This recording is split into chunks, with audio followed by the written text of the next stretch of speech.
সাতক্ষীরার শ্যামনগর পৌরসভার যমুনা খালটি আবারও দখল ও ডাস্টবিনে পরিণত হওয়ায় চরম উদ্বেগ দেখা দিয়েছে স্থানীয়দের মধ্যে।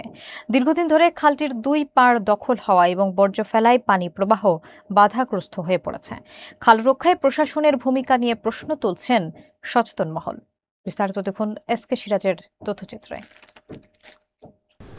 শ্যামনগর পৌরসভার কেন্দ্রীয় পানি নিষ্কাশনের মূল মাধ্যমে যমুনা খালটি আবারও মারাত্মক সংকটে পড়েছে। স্থানীয় সূত্রে জানা যায়, খালটির দুই পাড়ে একটি প্রভাবশালী মহল কৌশলে দিনরাত অবৈধ দখল বাড়িয়ে চলেছে।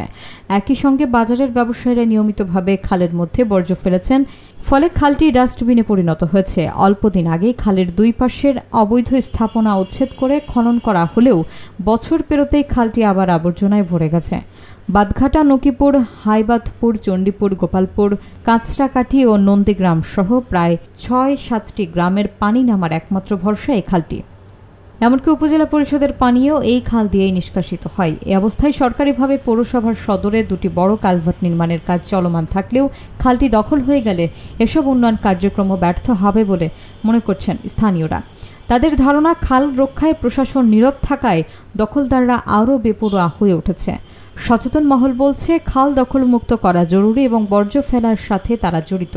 তাদের বিরুদ্ধে আইনগত ব্যবস্থা নেওয়া প্রয়োজন। যমুনা খালের স্বাভাবিক প্রবাহ ফিরিয়ে আনতে দ্রুত উদ্যোগ না নিলে শ্যামনগর সদরে জলাবদ্ধতা আরও বাড়বে বলে শঙ্কা প্রকাশ করেছেন এলাকাবাসী।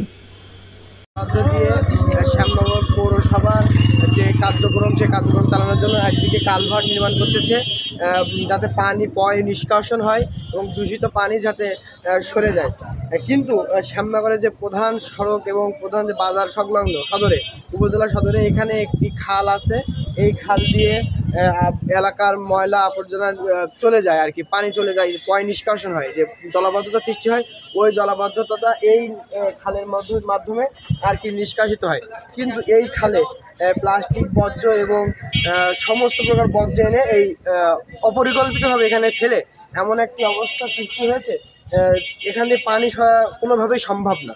একদিকে সরকার যেমন কোটি কোটি টাকা বরাদ্দ দিয়ে কালভার্ট তৈরি করছে, পাশাপাশি ওপাশে আরেকটি খাল আছে পয় নিষ্কাশনের জন্য, কিন্তু এই খালটি দোকান এবং বসত বাড়ি যারা আছে তারা বড় বড় রাস্তা করে স্থাপন করে ওইগুলো বন্ধ করে ফেলেছে। আপনারা সবাই জানেন, শ্যামনগরবাসী, শ্যামনগরে আদি যমুনা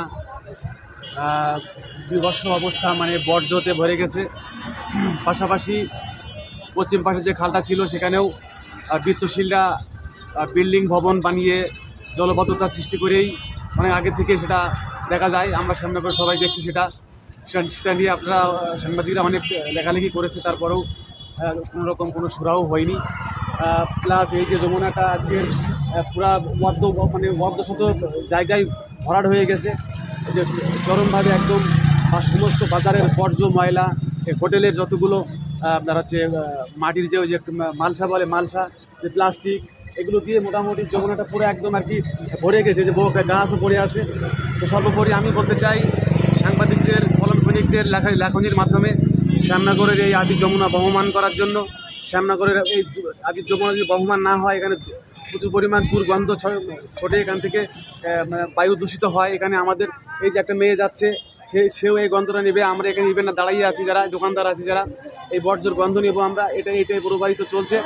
আমি আশা করবো যে আপনাদের মাধ্যমে, আপনাদের লেখালেখির মাধ্যমে এই সব কিছুর নিরসন হোক, এই যমুনা আবার পুনরায় খনন করা হোক। সরকার কোটি কোটি টাকা বরাদ্দ দিয়ে এই যে ব্রিজটা দাঁড়িয়ে আছেন, সাংবাদিক ভাই আপনি, সিরাজুল ভাই সহ আরও দাঁড়িয়ে আছেন সবাই, এই ব্রিজটাও অনেক টাকা দিয়ে খরচ করা, এপাশে অন্য অনেকগুলো ব্রিজ করা, কোটি কোটি টাকা দিয়ে ব্রিজ করা। তারপরে ওই যমুনা আসলে এখনও আয়োজন, সেই জলবদ্ধতার অধীনেই আমরা আছি। এটা যেভাবে অবমুক্ত হয় সে আশাবাদ ব্যক্ত করছি আপনাদের কাছে, সোশ্যাল মিডিয়া সহ।